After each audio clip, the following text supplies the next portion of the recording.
Alors, on va voir comment calculer avec les nombres relatifs. Les nombres relatifs, qu'est-ce que c'est? Eh bien, c'est tous les nombres positifs et négatifs que vous connaissez. Donc, jusqu'à présent, vous travaillez avec les entiers naturels et les nombres positifs. Donc 1, 2, 1,5, 3,7, etc. Et là, on va rajouter les négatifs qui sont de l'autre côté du zéro. Alors, pour bien comprendre comment ça fonctionne, j'imagine deux choses. Soit j'imagine un thermomètre, par exemple il fait 2 degrés et la température augmente de 3 degrés, donc ça va nous donner 2 plus 3, 5 degrés.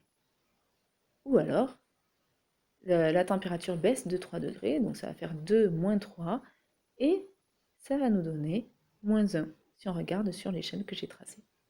On peut aussi imaginer des étages, on monte et on descend des étages. Si on est au deuxième étage et on descend de 3 étages, on atterrit au premier sous-sol.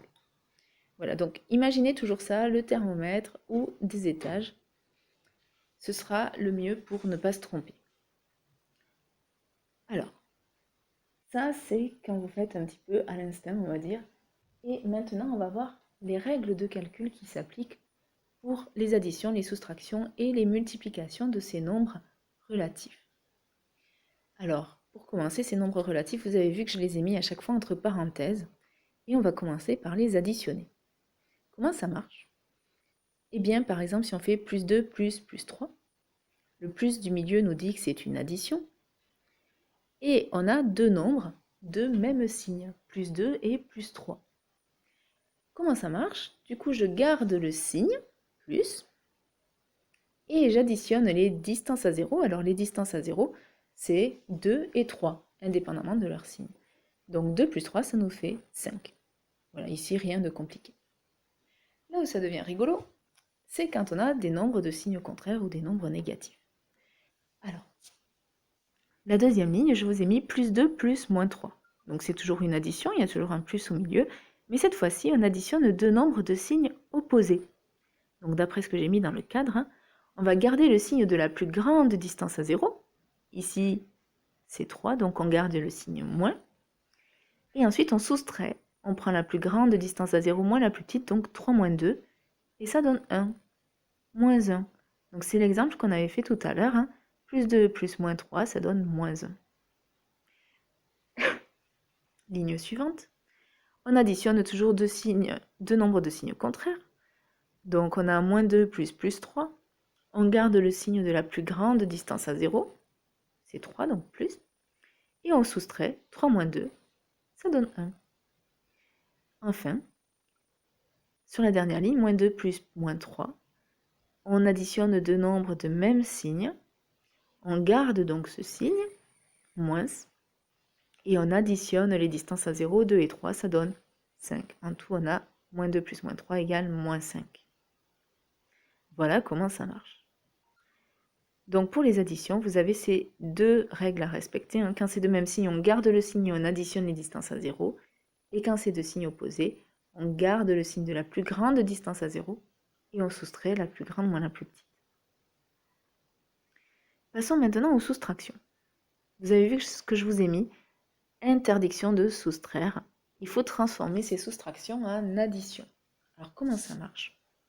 Si on a plus 2 moins plus 3, je vais recopier, plus 2 et le 3, et je vais transformer la soustraction en addition, donc je mets un plus au milieu, et il va falloir que je change le signe d'après aussi. C'était un plus, donc il va devenir moins. Voilà, je suis obligée de changer le signe de la soustraction et le signe qui le suit. Et ensuite, je respecte les règles de l'addition. Donc on peut regarder au-dessus, plus 2 plus moins 3, ça donnait moins 1. On va faire pareil avec plus 2 moins moins 3.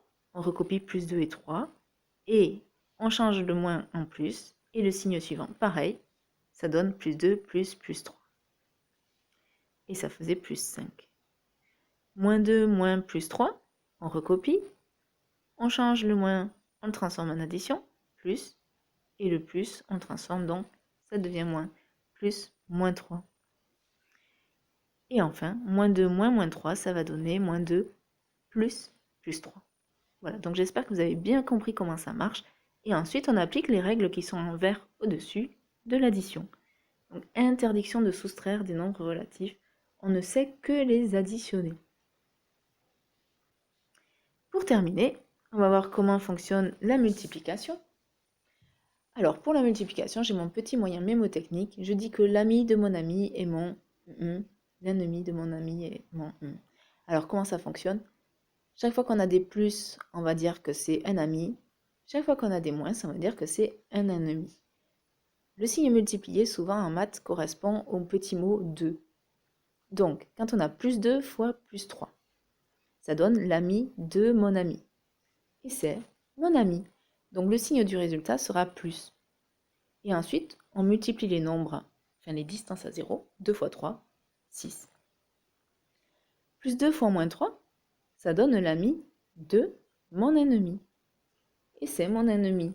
Donc, le résultat sera négatif. 2 fois 3, 6. Donc, on obtient moins 6. Moins 2 fois plus 3, on a l'ennemi de mon ami et c'est mon ennemi. Donc, le signe du résultat sera négatif. 2 fois 3, 6. Et pour terminer, moins 2 fois moins 3, on a l'ennemi de mon ennemi, c'est mon ami. Donc, le signe du résultat sera positif. Moins par moins, ça donne plus. Plus 6. Voilà, j'espère que ça va vous aider ces petites règles à ne pas vous tromper dans les calculs. Bon courage, si vous avez des questions, n'hésitez pas à visiter mon site et à prendre rendez-vous pour que je vous réponde en direct. À très bientôt.